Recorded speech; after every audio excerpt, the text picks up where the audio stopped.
Electric power. Electric power means any electrical or electronic appliance which use energy in the unit time is called electric power. Any electrical or electronic appliance which use electrical energy in the unit time is called electric power of that appliance. Different appliances के power अलग अलग होते हैं। इसका unit क्या, formula क्या हो गया, power equal to W by D, P equal to W by T. W क्या है, इलेक्ट्रिकल एनर्जी जो उस अप्लायंस के द्वारा कंज्यूम होगा, और T क्या है, टाइम है। अगर हम लोग वर्क डन को या इलेक्ट्रिकल एनर्जी को जूल में ले और टाइम को सेकेंड में, तो पावर की यूनिट होती है जूल पर सेकेंड, और जूल पर सेकेंड को ही क्या कहा जाता है, वाट कहा जाता है। Then the unit of power is watt. So 1 joule per second is also called 1 watt. Some bigger units of power are kilowatt, megawatt और million watt, and gigawatt और gigawatt भी इसको पढ़ते हैं, GIGA, gigawatts. And the commercial unit of power is horsepower. 1 HP, short form में इसको HP लिखते हैं। 1 HP इक्वल टू 746 वाट। और ये जो है हमने लिख दिया उसका फुल फॉर्म कि 1 किलो का मतलब होता है 1000, मेगा या मिलियन का मतलब 10/6, और गीगा का मतलब 10/9। ठीक है, ये जो है पावर्स के कुछ बड़े यूनिट्स हैं। नेक्स्ट हेडिंग है heating effect of electric current.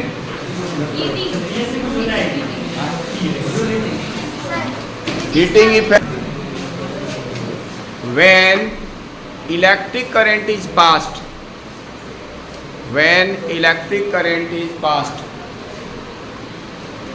through a conductor,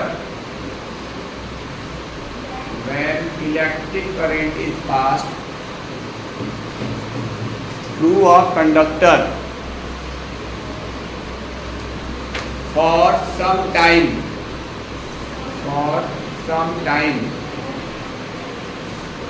then it gets up,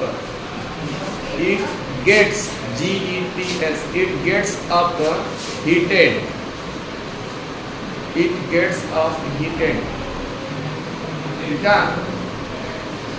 due to the resistive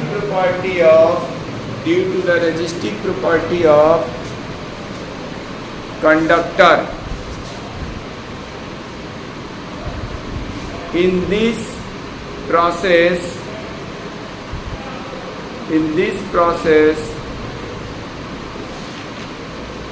electrical energy is converted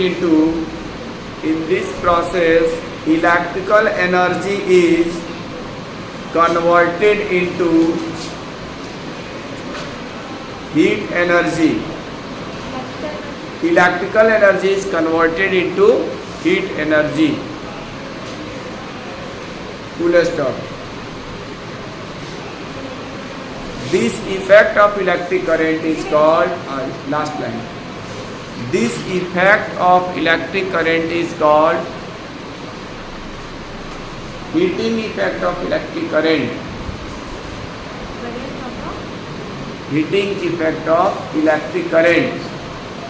example लिखो इसका, हीटिंग हेडिंग पढ़ा है वही लिख लेना, heating effect of electric current. Example लिखो, electric iron, example electric iron,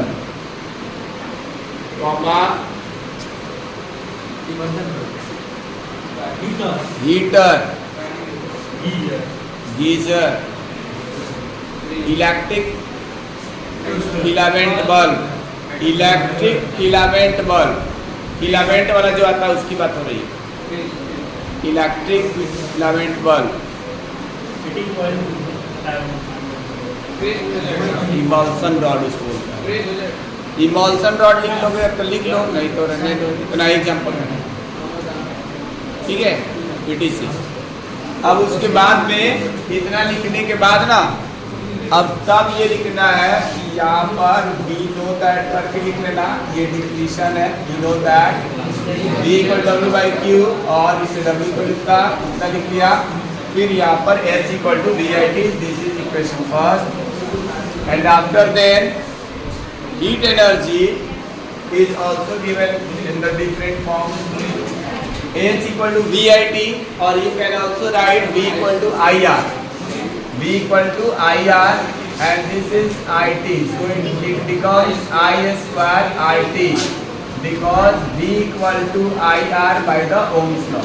So this is the another form of the heat energy, and now you can also change I in the form of V by R. So what happens? H equal to V तो रहेगा ही, I की जगह पर V by R लिख लेंगे, और ये हो जाएगा T, तो ये आ जाएगा कितना, V square T by R। और भी कई सारे फॉर्मूले बनेंगे, ये अलग अलग फॉर्म से ही इसको नोट कर लो। सबसे कॉमन फॉर्मूला जो है एक ये चलता है, H equal to I square R T.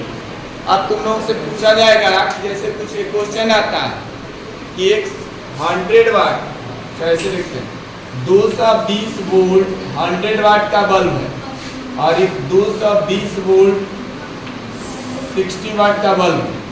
अगर इनको सीरीज में जोड़े और इसको पैरेलल, मतलब दोनों को एक बार सीरीज में जोड़े, तो कौन सा बल्ब ज़्यादा ग्लो करेगा, और एक बार इनको पैरेलल में जोड़े तो कौन सा ग्लो करेगा।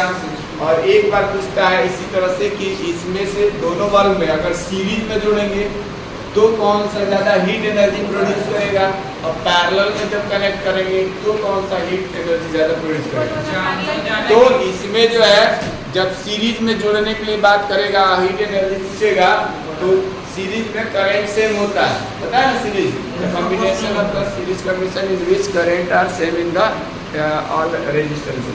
तो ये फॉर्मूला यूज करेंगे सीरीज के लिए, ये इक्वेशन थर्ड, और पैरेलल में वोल्टेज सेम रहता है तो ये यूज करेंगे।